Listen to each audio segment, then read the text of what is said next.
আমাদের বাড়ির স্বাস্থ্যবাদীর সাথে আমার আগে একটা জমি নিয়ে বিবাদ, এর মধ্যে দুই তিনটা মামলা হয়েছে। এই মামলা এখনো চলতেছে। তারা আমাদেরকে প্রতিনিয়তই চাপ সৃষ্টি করে মামলা উঠাই দেওয়ার জন্য। আমি বলছি যে মামলা উঠাই দিব, ঠিক আছে আপনারা মামলা উঠান, আমি মামলা উঠাই দিব। তবে আমার দুইটা আসামি বাদে ওরা বলতেছে যে মামলা উঠানোর জন্য। আমি বলছি না, দুইটা আসামি বাদে মামলা উঠান যেতে না, উঠাইলে সবারে নিয়ে উঠাইতে হইব, এই কথাই রয়েছে। তারপরে আমি ওইখানে 20 ডিসিম ক্ষেত তাল লাউর বিচি লাগে, লাউ প্রায় তাল বরাবর হয়েছে।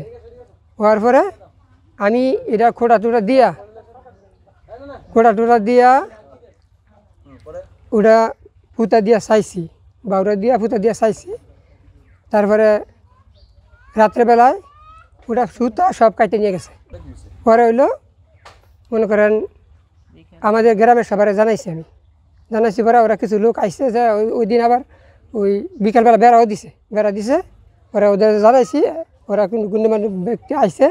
আসার পরে আমি বেড়াটা দেখাইছি যে ওরা পূর্বে আমাদেরকে মাইপে দিছে, জায়গাটা মাইপে দিছে, বলছে আমাদের আর কোনো জায়গার কোনো ফেস নাই, তুই এই জায়গা খা, যদি কম হয় তাইলে তোরা আমার কাছ থেকে নিস। ওরা দিনে রাত্রে মনে করেন বিকালবেলা এই কথা কই হারা গেছে গা। পরে ওরা আমারে আইসে ঘরের ভিতরে ধরে নিতে বিল্লা। ওই বাড়ির মন্তাজ, এই সিরাজুল, তাইজুল, বাদশাহ, মনির, ওরা আইসে আমার হামলা দিছ। আমি না পাইয়া আমার স্বাস্থ্য ভাইয়ের ঘরে গিয়ে বসে রয়েছি কতক্ষণ। বসে থাকার পরে আমি রাত্রে বাইরে আইসি, আইসা পরে এসান নামাজের নামাজ পড়ছি, গিয়া নামাজ পড়া অনেকক্ষণ মসজিদে বসে রয়েছি। তারপরে মনে করেন আমার ছোটো ছেলেটা মাদ্রাসায় পড়ে, ওনারে নিয়ে আমি বাড়িতে এসে শুয়ে রয়েছি।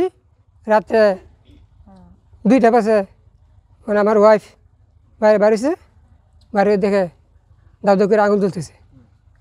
ওরা ওই ডাক শিকার করছে, ডাক শিকারে মনে করেন আশেপাশের লোক, অর্ধেক গ্রামের লোক আইছে, আইয়া আগুন নিভানোর চেষ্টা করছে। এর মধ্যে ফায়ার সার্ভিসও বন্ধ হয়েছে। ওরা আইসে কিন্তু রাস্তা ভালো না দেখে ওরা ভিতরে ঢুকতে পারে নাই, ওইখান থেকে ফেরত চলে গেছে। ওরা আবার আমরা 99 ফোন দিছি, কিন্তু ওরা রিসিভ করে নাই। তারপরে মনে করেন ধরে নাই, পরে আমি থানায় গেছি। ঘরের মধ্যে আসি মনে করেন একটা খাট, আর একটা টেবিল, তারপরে আরও কিছু আলনা, একটা ওয়ার্ডরোব, আর কিছু একটা ফ্যান, কাপড় লতা আসিন, আর কিছু গরুর কিছু খাদ্যর দামডুমা আসিন, এই আর কি। আমি বিচার চাইতেছি। আমার পূর্বে মামলা আমার প্রতিনিয়তই দাওয়া করে যে আমি মামলা উঠে নিতাম। আমি বলছি যে মামলা আমি উঠামু, কিন্তু সবার নিয়ে বৈশা মামলা উঠান। এরা বলতেছে যে 2 জন আসামি বাদে, সোহাগ এবং জাকির, এই 2 জন বাদে মামলা উঠাইলে আর আছে, নাইলে মামলা উঠে না। এই জন্য প্রতিনিয়ত আমাকে চাপ সৃষ্টি করে। এই সূত্র ধরে আমার এই আগুনের সৃষ্টি।